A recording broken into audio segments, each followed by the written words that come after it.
10:30টার দিকে বোধহয় সামিরা এবং সালমানের বাবা দুজন আসছে আমার ডাবিং সেটে। তাদের সঙ্গে বাদ বিতণ্ডা বা রাগারাগি এগুলো আমার চোখে পড়েনি।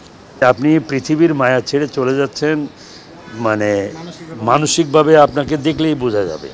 প্রেম পিয়াসী ছবিতেই 5 তারিখ সকাল থেকে শুরু করে রাত্রি 12টা পর্যন্ত আমার সেটেই ছিল সে।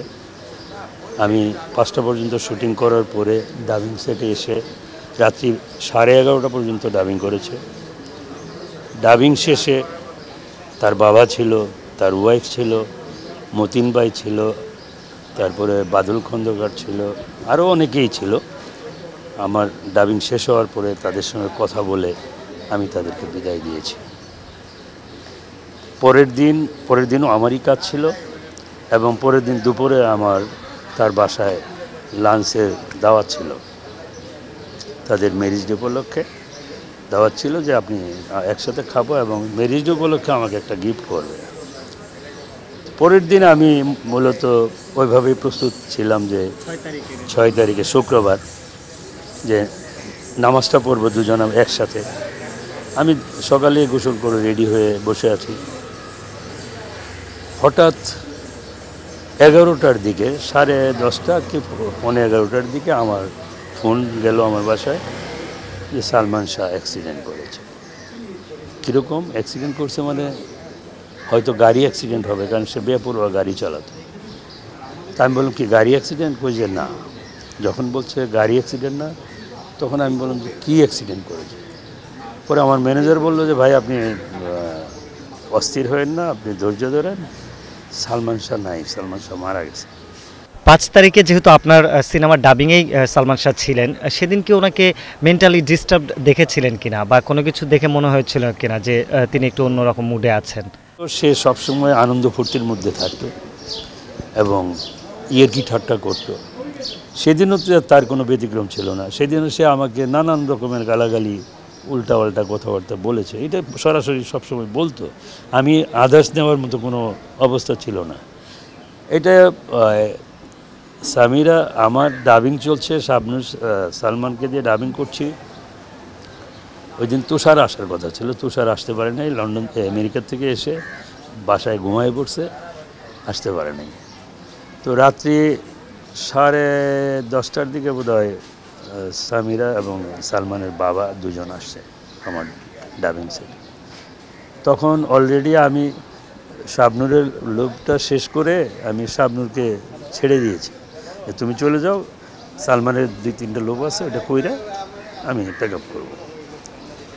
তখনও শাবনূর উপস্থিত। এরই মধ্যে তারা ঢোকার পরে তাদের সঙ্গে মত বিনিময় হলো। তারপরে শাবনূর চলে গেল।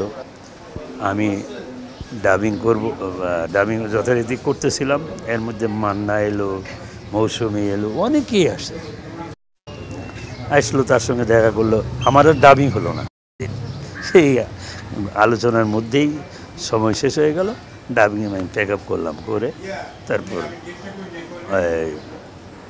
সালমান সহ সামিরের বাবা, মতিন ভাই, তারপরে বাদল খন্দকার সাহেব তার সঙ্গে বাসাতেও গেছে তার শিডিউলের কারণে। তা আমি তাদেরকে বিদায় দিলাম, দিয়ে আমি চলে গেলাম। এই ছিল আমার কাছে শেষ কথা। আপনি অস্বাভাবিক কোনো কিছু আমার চোখে পড়েনি, অ্যাজ ইট ইজ যা। এবং আমার সঙ্গে ইয়ার্কি করে বলল যে কালকে আমার বাসায় দাওয়াত খেয়ে তারপরে আপনার ম্যারেজের গিফট নেবেন, আমি গিফট রেডি রাখবো। বলুন যে ওকে।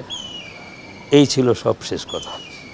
শাবনূর থাকা অবস্থাতেই সামিরা সেখানে এসে উপস্থিত হয়েছিলেন। সেদিন সালমান শাহ সামিরার মধ্যে কি তখন কোনো ঝামেলা হয়েছিল কিনা? আমার এখানে কোনো প্রকার কোনো কথা আমার সামনে হয়নি।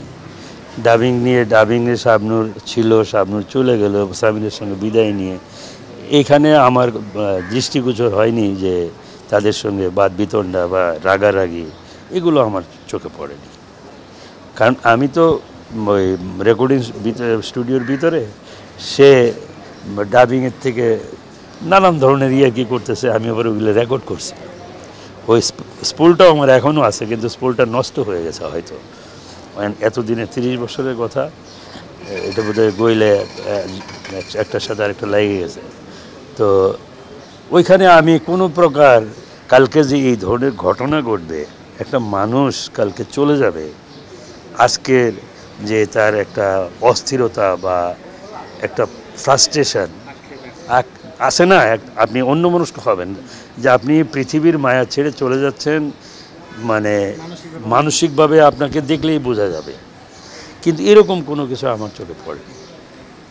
আমি সেই জন্যই বলি যে আমাকে অনেকেই প্রশ্ন করছে যে আপনার সঙ্গে তো শেষ সময় পর্যন্ত ছিল, ছিল, এখন বাসায় যাওয়ার পরে কি হয়েছে আমি তো জানি না। তবে আমার সারাদিন সকাল থেকে শুরু করে রাত্রি পর্যন্ত, মানে দুপুর 5টা পর্যন্ত আমি উত্তরা 6 নম্বর সেক্টরে শহীদুল ইসলাম খোকন সাহেবের বাসায় আমি শুটিং করছি। ওখানে শুটিং সেরে ইউনিট নিয়ে আসছি, আইসা সোজা ডাবিংয়ে ঢুকছি। আজ অবধিও আমার কাছে মনে হয় সে আমার পাশেই আছে। সে অনুভূতিটা কীভাবে বোঝাবার কোনো ভাষা নেই। তো আমি দোয়া করি আল্লাহ তাকে ভালো রাখুক, আর তার এই অসমাপ্ত বিচারের সমাপ্তি হোক এবং সুষ্ঠু ও সুন্দর একটা বিচার মানুষ দেখুক, এটা আশা করি।